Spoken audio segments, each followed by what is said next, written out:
So how can we inspire it? First of all, in creativity, everything is allowed. It's free. There is no good or bad. There is no, it must be this way or must be that way. No, that's the school system. That's why creativity is usually killed by the time children get to second grade or third grade. Yeah. Yeah. I'm working on it to help teachers and school systems to change that in a different way so that we can allow the flow to remain. My mom said it very well. She didn't mean it towards creativity, but I do believe that we can allow it also to see it applies with creativity. So let's say if school was a riverbed and allows the children and their creativity to flow and just set secure boundaries or healthy boundaries within which parameters they're allowed to let it flow. I think that is very important. But creativity is also very healing. Yes, I agree. And I just want to, before we go on to that, just reiterate, when you said lower the judgment and then started speaking about your own experiences, I just want to reiterate the self-talk. Because so many of us are so hard on ourselves and have such high expectations for ourselves that if you apply that to being creative, you can really stifle what is going to come out. Totally. And you know what? It might not be brilliant. Mine aren't. And that's absolutely okay because they're my expression of me. And some of them I think that I've done are amazing. And whether or not somebody else thinks that doesn't matter to me because I think that. And some of them are absolute crap.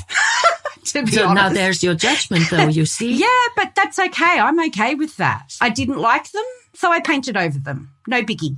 Right. That's great. You see, when we go to self-talk, you can also change your verbiage and say, well, this was a practice piece. Yeah.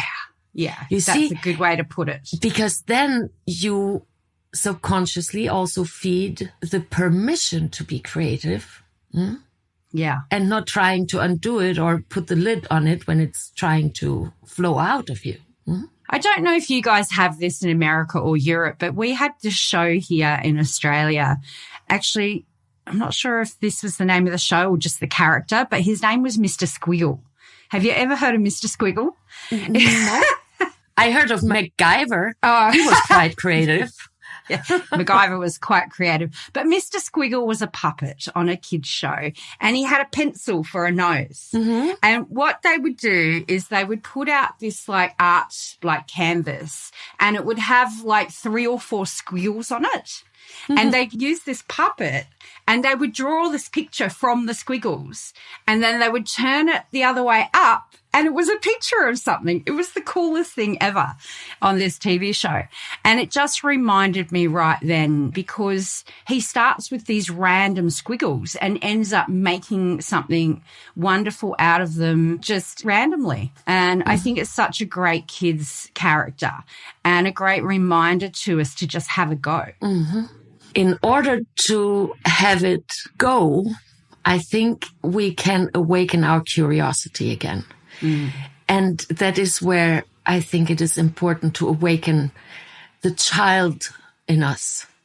Not the child behavior that we don't know how to eat, we don't know how to walk, we don't know how to write, how to speak, and so forth. No, but that childlike curiosity, that awe in our eyes when we observe something, and then having the courage to, okay, let's try it, because here's absolute truth. As kids, we were all extremely creative.